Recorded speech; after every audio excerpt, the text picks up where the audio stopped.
So today I'll be having a look at a fairly unique product. This is the ASUS Essence ST, the essence of sound. It's a Xonar line of product, and it features a 124 decibel sound to noise ratio and a headphone amp.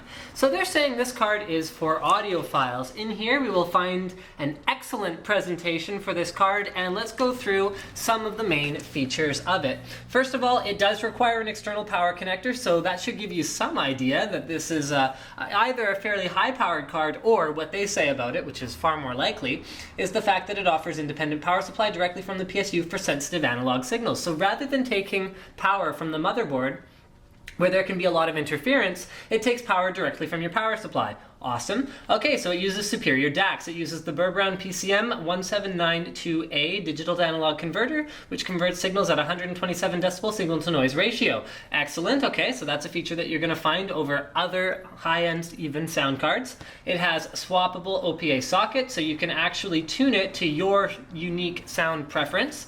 All right, built-in headphone amp. This is huge. So many sound cards do not have a headphone amp, and so many users are using headphones or headsets that they don't even know is not properly driven by the sound card that they're using. For example, the Sennheiser PC350s have a high impedance for a gaming headphone, given that so many gaming cards don't have a headphone amp. So unless you're using a dedicated amp with it, you're not getting the most out of it. Next, perfectly sealed analog output path. So EMI and copper shielding seal the RCA and headphone signals from noise, offering distortion-free audio enjoyment. Excellent precision clock tuning. World's first sound card with precision clock tuning to minimize audio jitter. Okay, hyper grounding circuitry design, utilizing PCB design to separate signal and noise, ensuring only the cleanest signals possible. And okay, fine gold professional audio capacitors. Okay, so basically this card is built from the ground up to give you the best possible, get this, stereo audio.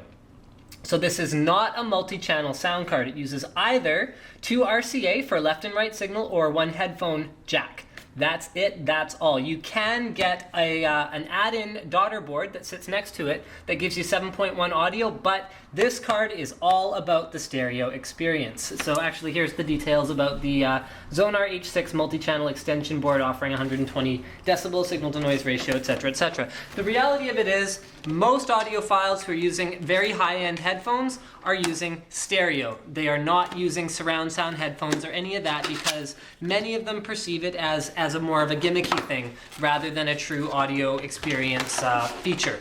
So whether that's true or not, I am not the judge, but I'm just giving you the facts. So here we find the card itself, and let's get the accessories going first here. So here's a little black box that gives us the accessories. First of all, we have an adapter. Oh, excellent. Okay, so this is an RCA left and right to normal headphone adapter, because the one that's actually built into the card is the larger kind. Okay, then we have an adapter for smaller headphone jack to bigger headphone jack. Thank you for that. Then we have, oh, okay, this seems to be some kind of like an optical audio thing of some sort. Yeah, okay. Okay, so that's what that is. Some kind of, it converts from the little tiny optical jack to a larger one, I hope. Okay, audio precision test report. Oh, cool. So you get the audio precision test report, which shows you all of the different noise level, frequency response. You know what? I have to confess, I know so little about this stuff that it's making me look kind of bad right now, but what are you going to do? Something about crosstalk, dynamic range. Very cool. Oh, it explains what it all is. Excellent. Okay, so they actually tell you what all of this stuff means. So just because you don't understand what it all means doesn't mean you can't be prepared to get good enjoyment out of the card. Here is a big picture of the card.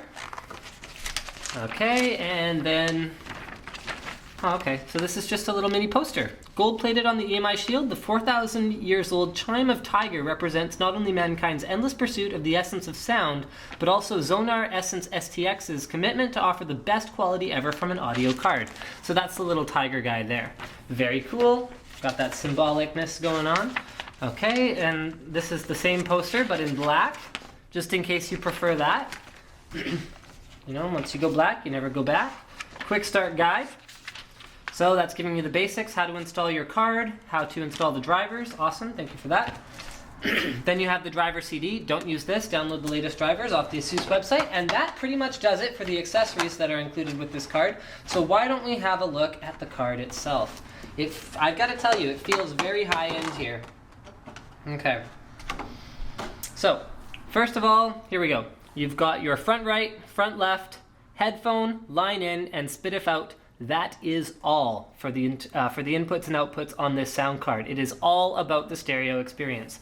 Okay, under this shield, you will find the DAC, which is, I believe, right there. Okay, so that's the Burr Brown DAC right there. And then also the user replaceable op amps are under there as well. Here is an ASUS blah blah blah audio processing unit. You can actually see this is a fairly simple PCB compared to some of the more high-end sound cards that you'd see. I mean, Creative used to have like FireWire, joystick ports, all kinds of crazy things on their sound cards. They are not going for that kind of approach here. Here you will find the power input that you will need to operate this card. I'm guessing this is required partially for the headphone amp and also, like they said, to minimize the amount of interference you're going to get from taking motherboard power.